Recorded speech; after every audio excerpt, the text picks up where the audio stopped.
Good morning, dear children. So, we learned about tripartite struggle for Kannauj, right? So, tripartite struggle means the three tribes, they together had a conflict. They fought for one place, right? What was the name of that place? That was for Kannauj, okay?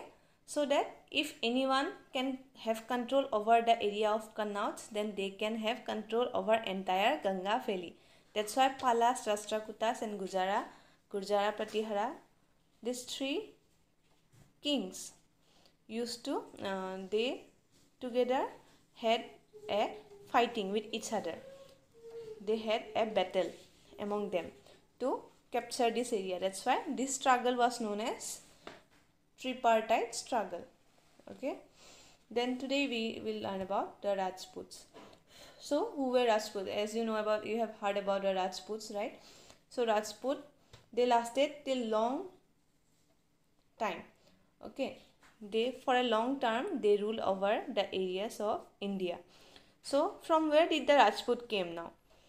So Rajput was, according to according to some historians, Rajput means the son of a ruler. Okay, Rajput means the son of a ruler, that is Rajputra. The Rajput word was derived from Rajaputra, which means the son of a ruler. So the term was applied to warriors who claimed they belonged to the Kshatriya caste. So as I told you, the Brahmana was the highest caste of that time. During the medieval period, the Brahmana caste was the highest caste, and the second highest was the Kshatriya caste. Okay, those who were doing military support to the kings, then those who were landlords, those who have large amount of land were known. Those people came under Kshatriya caste. Okay, so those Kshatriya people said themselves as Rajaputra or Rajput. Okay, besides this, there were many beliefs regarding from where the Rajput came. Some foreigners like colonial thought that the Rajput came from the foreigners such as Hans. So as you know that Gujara Pratihara also came from the Central Asia as Hans, yes or no? So the Hans, the subordinate of the Hans, Sakhas, Kusanas, these all people, from all these people, the Rajput tribe originated. Okay, Rajput kings originated. Then traditional theory. Yes, again according to traditional belief, what people thought that some people were of, some claim to be Suryavanshis born of sun, and some claim to be born of moon, Chandravanshi. Vansh means, you know, once. So Suryavanshi was founded by Ram, as you know, Rama, King Rama, Ram, Sita, yes, that one. From Ram, the Suryavanshi people came out. Okay, then Chandravanshi was of Lord Krishna. So some people believe that Rajput were the people of Rama or Lord Krishna. So many people have many traditional beliefs. Then Agnikula theory. What is Agnikula theory? As you know, Agni means fire. Okay, so what happened at that time? Some people used to had yajna. Yajna means they used to have some rituals like giving fire, and they sit beside the fire and they used to do some yajna. Okay, then those yajna, what happened? Some people, some tribes like Rajputs, Chahamanas, Solankis, Chalukyas, they went onto that bonfire to sacrifice their body. But what happened? They didn't get burned. They came out of the fire, and those people were referred to as the greatest. Okay, and those greatest people were known as the descendants, the Rajput were the descendants of those three tribes who didn't get burned in the fire. That was Sahamanas, Solankis and Chalukyas. Okay, these three tribes people didn't get burned in the fire. They rose up from the fire and they were alive. Okay, so this was Agnikula theory. Again, there was mixed theory. That is, some believe that Rajput were of mixed origin. That some Rajput were of Kshatriya tribe and some came from the foreign countries. So there were different theories regarding the origin of Rajput. Okay, then next comes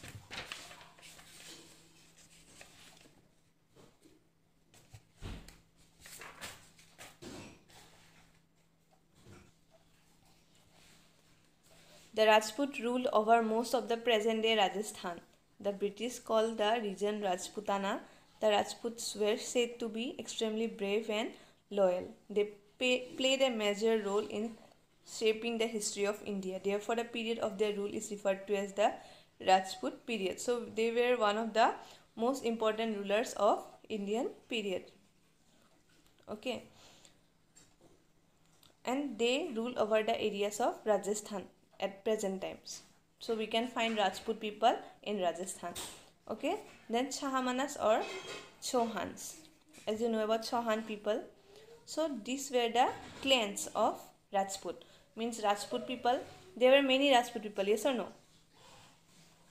After time, after many years, what happened? Many people spread out, yes or no? So from that people, some groups were divided, like Chahamanas or Chauhans, then Parmaras, Solankis, Chandelas.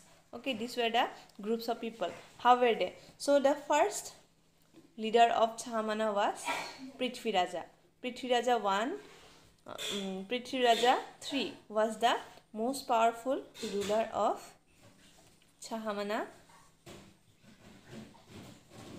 rulers. Prithviraja 3 was the most important and the most powerful ruler. So he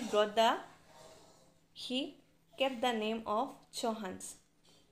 Okay, then next comes the Parmaras. Parmaras were also of that period, who were the subordinates of the Chahamanas. Means the Parmaras came out from the Chahamanas.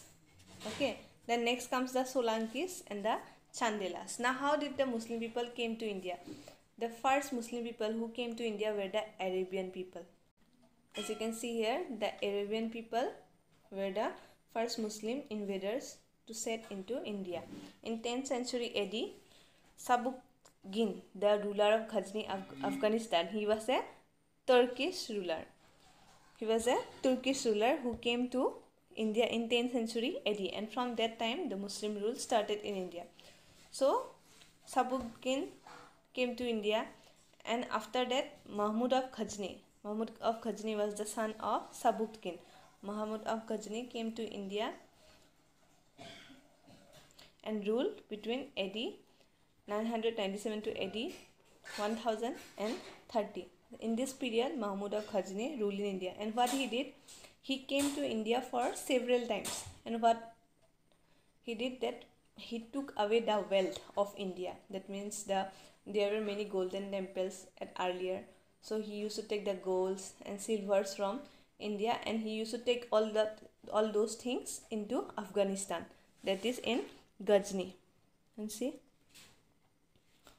carried away immense riches from the subcontinent. From India, he carried away immense riches. Riches means many valuable, important things like gold, silvers, coppers, and all. Okay, plundered several temples. Plundered means he fought with the people and he took away. Means a kind of theft. He did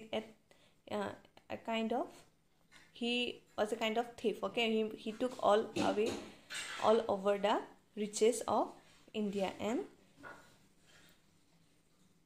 kept that, took that into his own city, that is Ghazni. So after Mahmud of Ghazni, Muhammad Ghori came to India, and Muhammad of Ghori defeated Mahmud of Ghazni. So Ghoris are believed to have been subordinates of rulers of Ghazni, also known as Ghaznavids, who rose to power after the Ghaznavids' rule weakened. So after Muhammad of Ghazni, Mahmud Ghori came into power. So he was the one to defeat Prithviraja III. Okay, Prithviraja III, as you got earlier, that Prithviraja III was the most important ruler of Chahamanas. Yes or no? From Chahamanas, he was the most important ruler. So Mahmud of Ghazni defeated Prithviraja Chauhan in the first battle of Teren. He fought with Prithviraja in the first battle of Teren, but Mahmud Ghori was defeated. Means he lose the battle in the first battle of Teren. But again he came back in second battle of Teren, and next year his forces attacked Prithviraja. Means Prithviraja was defeated by Muhammad Ghori next time, that is in second battle of Teren. In the first battle he was not defeated. Okay, so after Muhammad Ghori died, then Qutbuddin Aibak started ruling and started his own kingdom. Okay, so when Qutbuddin Aibak started his ruling over India, from that time the period of Delhi Sultans started. Delhi Sultans means the Delhi kings. From that time onwards, from Qutbuddin Aibak's rule, began the rule of Delhi Sultans, about whom we will study in the next chapter. Okay, so first Turkish people, okay, not Turkish, first Turkish people who came to India was Sabuktigin. Then after Sabuktigin, Mahmud of Ghazni came to India. Yes, after Mahmud of Ghazni, several visits to India, several raids or visits to India, the Ghaznavids' power weakened slowly. Then after that, Muhammad Ghori he became the powerful king, and again he started coming to India, and he defeated Prithviraja III or Prithviraja Chauhan in second battle of Teren. Then from that time, the Muslim rule started in India. Okay, so you read the chapter at home, then only you will understand, because it is little difficult, it is little lengthy, that chapter is little lengthy, so you have to go deep into the points. Okay, so read the chapter at home. This is all for today. From the next class we will start environment. I will give you explanation video on environment, and also I will give you the syllabus. Okay, thank you.